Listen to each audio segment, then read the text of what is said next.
AC, a long night here at Sutton Athletic. Yeah, very long night.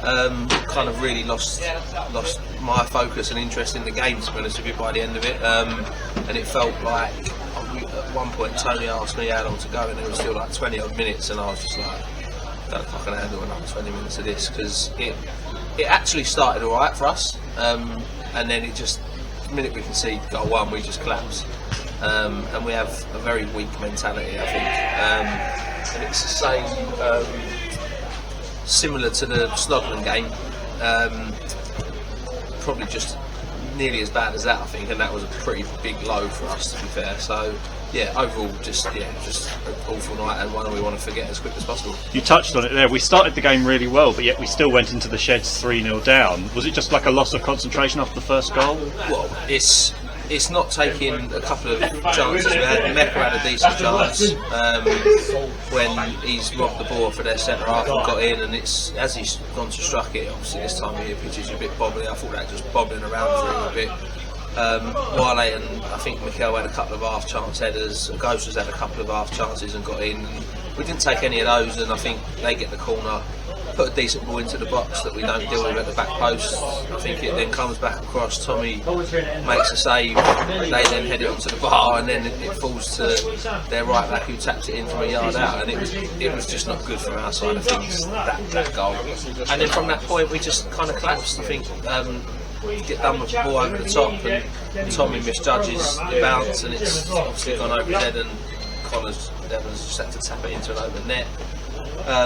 I think give Billy Muckle massive credit for his finish, because I thought that was a great strike. But again, it comes from our own undoing, where we've not cleared I think it was a throw or a corner into the box, and he's had time to have a touch and smash it back into the top corner. We've seen that before, haven't we, where we just don't get to things. So yeah, and at that point, 3-0, it's game over. Try and tell the boys that it isn't, and that the next goal is important, but I just felt like it wasn't ever going to come tonight, to be honest. How do we collectively cut out some of these defensive errors that have crept in? It's a great question. If I knew the answer, then I'd be able to do something about it. You've got to look at personnel. You've got to look at concentration. You can't really coach or allow for individual mistakes. It's one of those things that is part of the game. We seem to get punished for every mistake we make, and I think it's not fair just to blame it on those individuals, right? You win as a team, you lose as a team, and I think you can argue if we'd actually took some of the chances that we created, maybe it takes the pressure off the defence a little bit more. But fundamentally, I think all season long we haven't really kept many clean sheets, and that is something that is an area of concern that we need to address going into next season. We saw Sam Bayford go off on a stretcher in the first half. You got an update on him?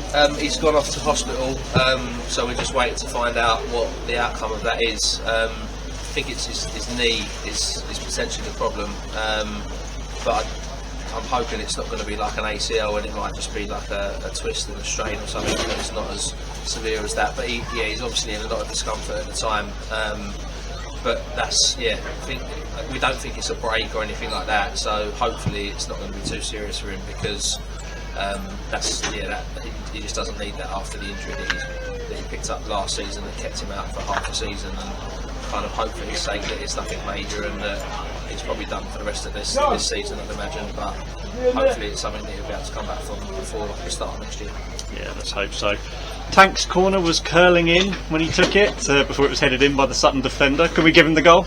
Yeah, I think we can. I said to him in there, he's not on a goal bonus, so he can have that. That's not a problem. But I think genuinely it was going on target, to be fair. So I think it would technically go down as Tank's goal. So yeah, look, boys kept going. You can't. It's not a case of faulting people's work rate or effort. I think that was there, but it is just quality and some of the basics of the game that we get punished at certain times. But again, I've said it to you so many times, it's so frustrating, because we go from a performance like we had against Corinthian at home, which was brilliant, to this. But prior to that, we'd seen the bad performance at Snodland. Losing to Faversham, losing to Whitstable in the manner that we did.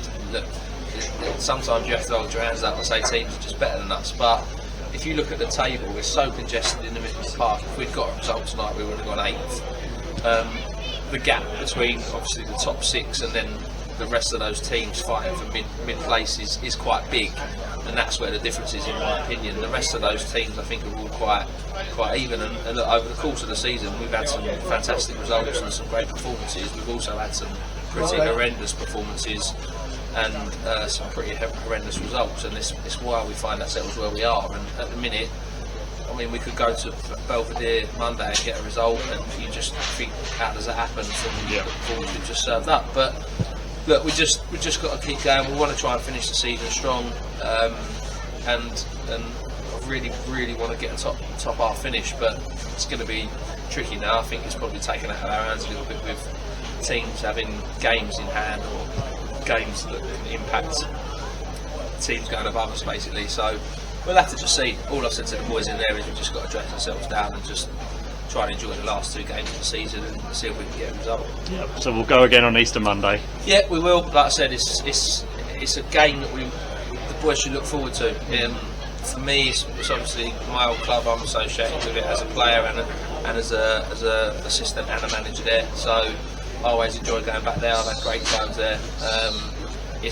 It's a fantastic arena to play football in, and I'd like to think the boys will go there and actually appreciate that and put the effort in and raise their game to try and get a result. So we'll go there, we'll dust ourselves down and see what we can do. And hopefully it's a bit more of a successful game for us, but an entertaining game for everyone that's there. Brilliant. We look forward to it. Cheers for your time, AC. Cheers, Nick.